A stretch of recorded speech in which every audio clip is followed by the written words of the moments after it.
আমি 5 বছর যদি এমপি থাকতে পারি তাহলে মাস হচ্ছে গিয়ে 60টা মাস, 5-12 60টা মিটিং অবশ্যই করা লাগবে। আপনাদের কাছ থেকে শুনতে চাই, আপনাদেরকে বলতে চাই, আমার একটা বিশ্বাস এখানে যে মানুষগুলো আসছেন যদি 60 বার আমরা বসতে পারি তাহলে অত সহজ হবে। এটা খুবই জরুরি। প্রথম কাজটা এটা হচ্ছে গিয়ে ইউনো মহোদয়ের পরামর্শে আপনি জরুরি ভিত্তিতে আমাদের যে ব্যবস্থাপনা কমিটি, ফরমাল কমিটি ঘোষণা করবেন। সেকেন্ড হচ্ছে গিয়ে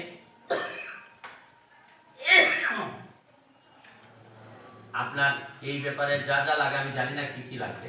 হাসপাতাল, পুরা হাসপাতালটা সিসিটিভি ফুটেজের আওতায় আসবে। আমি ঢাকায় বসে এই সিসিটিভি ফুটেজের একটা লাইন আমার কাছে থাকবে। আমি সকালবেলা উঠে আমার মাধবপুর এবং সোনারঘাটের হাসপাতাল সকালবেলা দেখে আমি অন্য কাজ শুরু করব। এটা আমি ব্যবস্থা করে নিয়ে নিব। আপনি সিসিটিভি চালু করলেই আমি আমার কম্পিউটারে বা আমার ফোনে যেভাবে নিতে আমি নিয়ে নিব।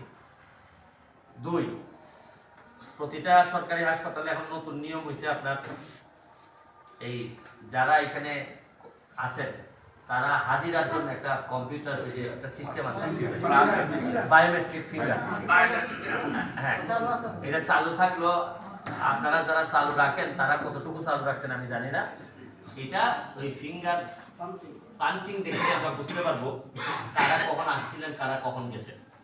এটা হইলে আমাদের জন্য সুবিধা হবে, আমরা বুঝতে পারবো যে এটা আপনি আমাকে বা যারা যারা যেভাবে আছে আপনার কাছেও থাকলো, আমি প্রয়োজনে আপনার কাছ থেকে দেখে দিব যে গেল। দ্বিতীয় হচ্ছে কি,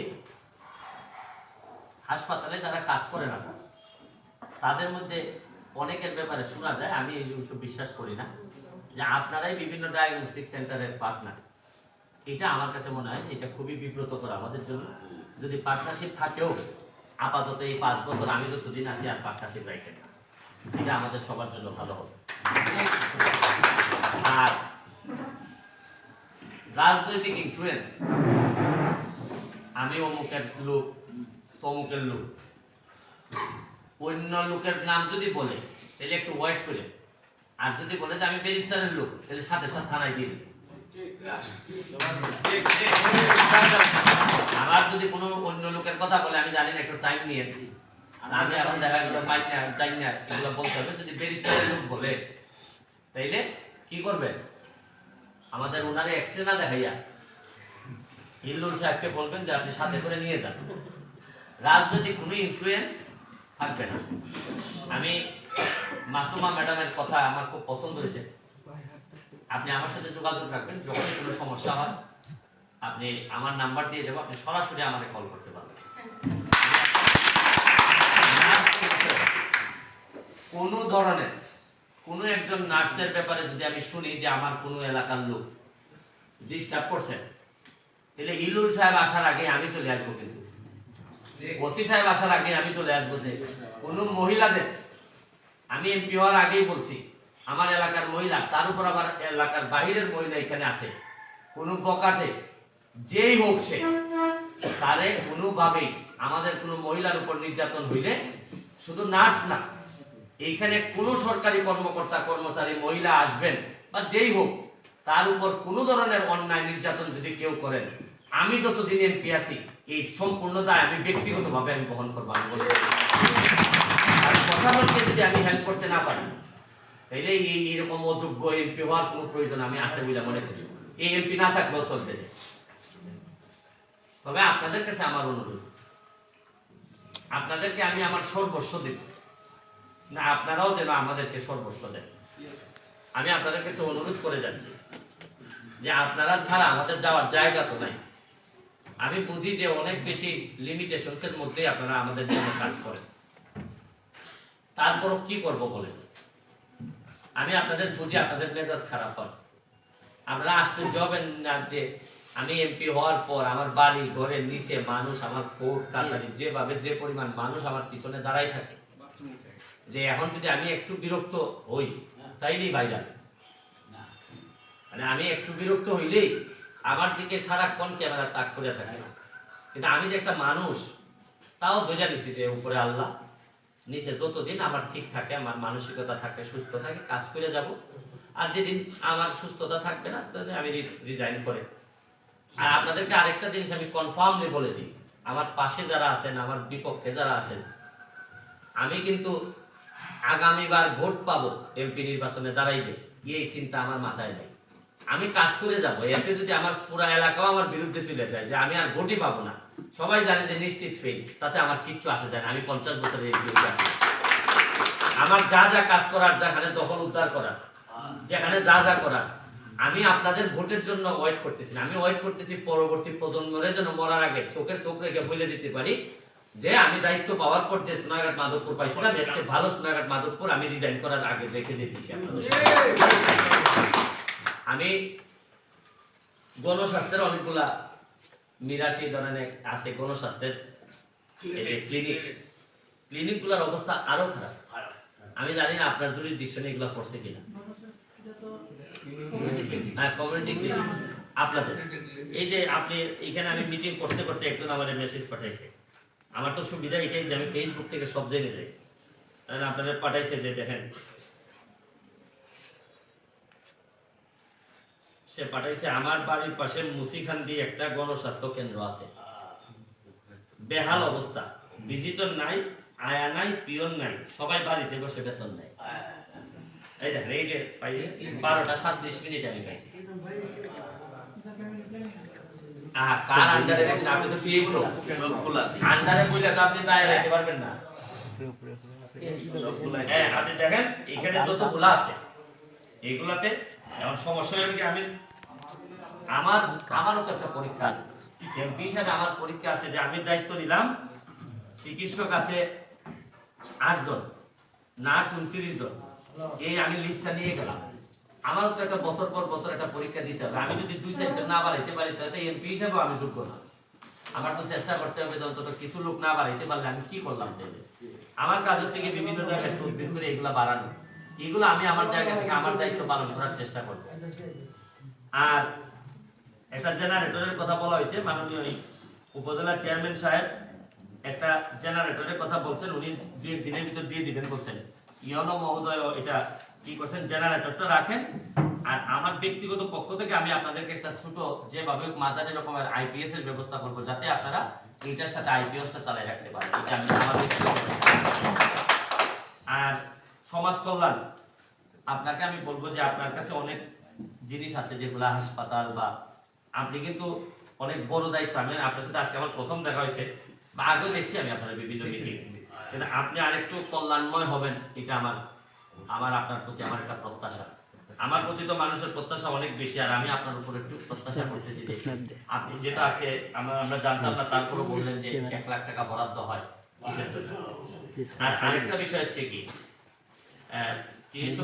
আমি বলবো এটা মামির বাড়ি বানায়েন না, এটা মামার বাসায় থাকুক। মানুষ যেন যে কোনো একটা প্রবলেমে পড়লে আপনারা ফোন দেয়, বা অমুক অমুকে যেন ফোন না দেয়, তাইলে বোঝা গেল যে দেখা যাচ্ছে যে এটা আমাদের জন্য শুভ। আর এই যে আরো যারা আছেন এরকম ক্ষমতাশালী হয়ে গেছে, আমি আপনাদেরকে বলবো যে আমি যতদিন এমপি আছি, ক্ষমতা হবে আপনার সেবার গুরুত্বের বিবেচনায়, আপনি কে কি এইটার বিবেচনায় আপনি ক্ষমতাশালী হবেন না। আর আমি যতদিন আছি ততদিন দুর্বলের সাথে থাকবো, এবং নির্যাতিত নিপীড়িত মানুষের এমপি হিসাবে বাকি জীবন আমি কাটাবো। এবং আপনারা যেহেতু কথা বলতে শুরু করছেন, আমার বিশ্বাস আর বেশি দিন এই সমস্যা এক্সিস্ট করবে না। এই যে আমরা কথা বলা শুরু করছি, এই যে 60টা মিটিং যদি হয়, এটার জন্য যা যা লাগে আমরা করব। আর আমাদের আরএমও, আপনারা একটা জিনিস বলি, আপনি রাজনৈতিক ইনফ্লুয়েন্স যা যা আছে, আপনি যারা আছে তাদেরকে বলবেন যে এমপি সাহেবের বাইক বউ। সুতরাং আমার এইসব ক্ষমতা দেখায় লাভ নাই, আপনারই আমি দায়িত্ব দিলাম। আপনি ওই যে 23 সাহেবের সাথে করে নিয়ে আপনি সোনারঘাটের দায়িত্ব নেবেন।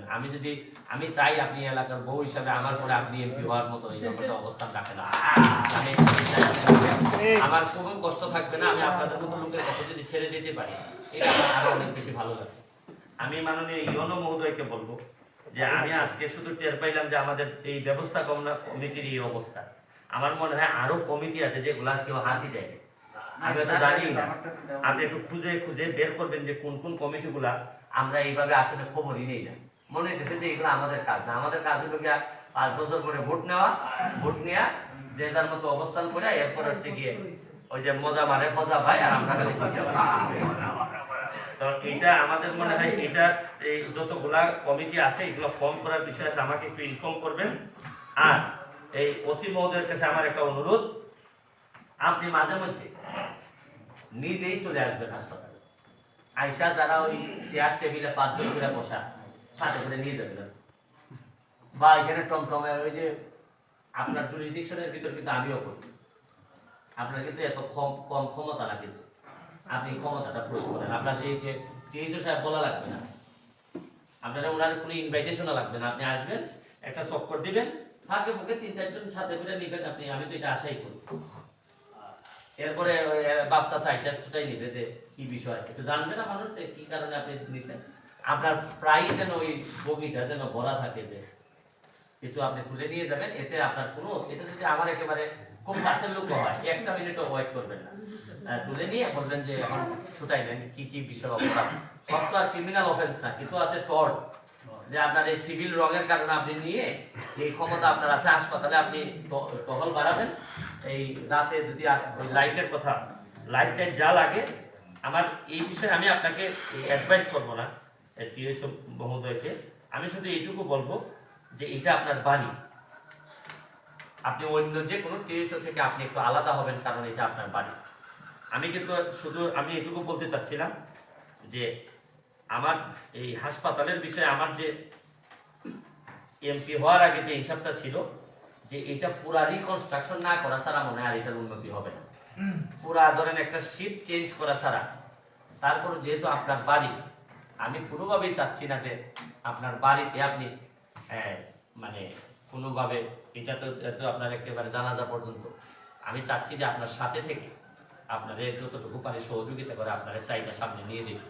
মানে একই স্কুল থেকে আমরা পড়ে বড় হয়েছি, আমরা মিলেমিশে একেবারে ভাইয়ের মতো করে চাই যে সোনারগাঁটারে আমরা একটু সামনের দিকে নিয়ে যেতে চাই। আমার ব্যক্তিগত কোনো স্বার্থ নাই, আমার জীবনের এমনিতেই 12টা বেজে গেছে, আর 12টা বাজার কিছু নাই, আমার অলরেডি আমার লাইফ ইজ গন। তো যতটুকু যাওয়ার আগে শেষ পর্যন্ত আমি আমার এলাকাটারে একটা সুন্দর এলাকা থেকে যেতে চাই। আমি কালকে রাতে এসে আমার একটু ভালো লাগছে, আমি যখন এই খোয়াই নদীটা দেখলাম, যে দেখি একটা বিশাল বড় হ্রদের মতো মনে হইতেছে যে এটা বিশাল বড় নদী, অথচ কিছুদিন আগে এই জায়গায় তাকাইলে মনে হইতো যে এইটা মনে হয় এইটা মনে জমি, এটা মনে হইতো জমি মনে হইতো। এখন আজকে থেকে হয়তো জাল দিয়ে আরো ময়লা পরিষ্কার শুরু হবে, কালকে ক্লিন হবে। ধরেন আপনারা আশ্চর্য হবেন যে আমি এমপি হওয়ার পর আমার পরশুদিন গেছে মনে অধিবেশন, আমি ওই জীবনে 15-20 দিন হয়েছে আমি শপথ নিয়েছি, নেয়ার পর আমি সরকারিভাবে শুধুমাত্র 1400 কম্বল পাইছি, আর অথচ আমার খরচ হয়েছে 25 লাখ টাকা। 25 লাখ টাকা খরচ হয়েছে আমার আজকে আসার সময়, এখান থেকে আমি বাসা থেকে এখান থেকে আসার পর্যন্ত 57,000 টাকা খরচ হয়েছে। আমি একটা স্কুলে ঢুকছিলাম, এখানে টাকা দিয়েছি 15,000, এই বল দিছি বাচ্চাদেরকে, কি দিছি, হ্যাঁ সিসিমপুর। আমি আগামী জানেন আপনারা যে 3 তারিখের যে প্রোগ্রামটা, যে মাননীয় মন্ত্রী আসবে, এটার প্যান্ডেল থেকে শুরু করে সব খরচ আমার বহন করতে হবে। তো এখন এই টাকাগুলো তো দিতে হবে। তবে একটা ভালো জিনিস হচ্ছে কি, আমার জন্য যেটা সবচেয়ে ভালো জিনিস, সাধারণ মানুষ দায়িত্ব নিয়ে নিয়েছে। সাধারণ মানুষ মনে করতেছে যে এমপি সাহেব কোনো না কোনোভাবে এই ঋণ পরিশোধ করে, ওরা নিজেরাই কেউ নিজের কাজ ধরাই ফেলছে, কেউ ওই যে এই যে আপনার ওই এক্সকাভেটর দিয়ে দিতেছে, কেউ আপনার ওই বলতেছে যে আমি রাস্তা করে দিতেছি। কারণ আমি দেখলাম যে সরকারি যে বরাদ্দ, এই বরাদ্দের যে কতটুকু আমি আপনাদের ভাগ্য বদলাইতে পারবো আমার বিশ্বাস হয় না। তো এই সরকারি বরাদ্দের সাথে সাথে যেমন আমার সুপ্রিম কোর্টে যা ইনকাম হয়, আগে তো কিছু টাকা রাখতাম, এখন তো পুরা টাকাটাই আইনা, এই যে এই সপ্তাহে যা ইনকাম করছি সব আইনা আবার এই যে এইখানে খরচ করে যেতেছি। আমি ইনকাম করতেছি, খরচ করতেছি, কারণ নাইলে আমি দেখতেছি যে এই কবে আমার বরাদ্দ আইব আর কবে আমার মানুষ দেখা যায় ইমার্জেন্সিতে। এখন তো আর আমার এটার জন্য ওয়েট করা যাচ্ছে না। আমি চেষ্টা করে যাচ্ছি আমার সর্বোচ্চকরণ, আমি আপনাদেরকে আপনাদের পাশে দাঁড়ানোর জন্য। জানি না বাকিটা আমার মহান রাব্বুল আলামিন আমার জন্য। তারপর আপনারা যারা এখানে উপস্থিত হয়েছেন, আমাদের উপজেলা চেয়ারম্যান মহোদয়, আমাদের ভাইস চেয়ারম্যান, মহিলা ভাইস চেয়ারম্যান এবং আমাদের ওসি মহোদয়, আমাদের মুক্তিযোদ্ধা কমান্ডার, আমাদের এখানে যারা কর্মকর্তারা আছেন, আমার ভুল বুঝবেন না। আমি আপনারা আগে যারা আপনারা ওষুধের রোগ কমাইতে চাইছিলেন, আমি আইসা সরাসরি সার্জারি শুরু করছি। সার্জারিতে হয় কি, প্রথমে একটু ব্যথা হয় কিন্তু পরে পার্মানেন্টলি রোগ কমে যায়। পার্মানেন্টলি রোগ আমি সার্জারি করছি। সার্জারি যারা করে তাদেরকে মানুষ প্রথমে পছন্দ করে না, কাটাছিরা তো দেখতে ইচ্ছা করে না।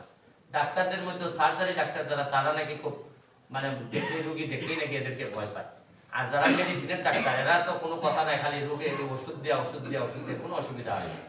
আর আবার আমাদের এখানে আজকে একজন মেহমান আসছেন, আমার ভাইস চেয়ারম্যান সাহেবের বোন, এই যে আমাদের মোহাম্মদ আলী ভাইয়ের ওয়াইফ, উনি আমাদের বড় বোন, উনি লন্ডন থেকে আসছেন। ওনার জন্য একটা হাততালি দিয়ে আবারও আপনাদেরকে সবাইকে শুভেচ্ছা এবং অভিনন্দন জানিয়ে, আর আগামী 3 তারিখে আমাদের এই প্রোগ্রামে আপনারাও অ্যাটেন্ড থাকবেন। এখানে অনেকগুলা সেলিব্রিটি আসবেন। আর আমি আমার পক্ষ থেকে, যে আমার বাসায় ছিল, বললো যে হাসপাতালের সিটগুলাতে নাকি কম্বল নাই, এই জন্য 50টা কম্বল আমি জিএসও মহোদয়ের কাছে হ্যান্ড ওভার করতেছি। এখানে 50টা কম্বল আছে, রেখে দিবেন। ভালো থাকবেন। জয় বাংলা, জয় বঙ্গবন্ধু।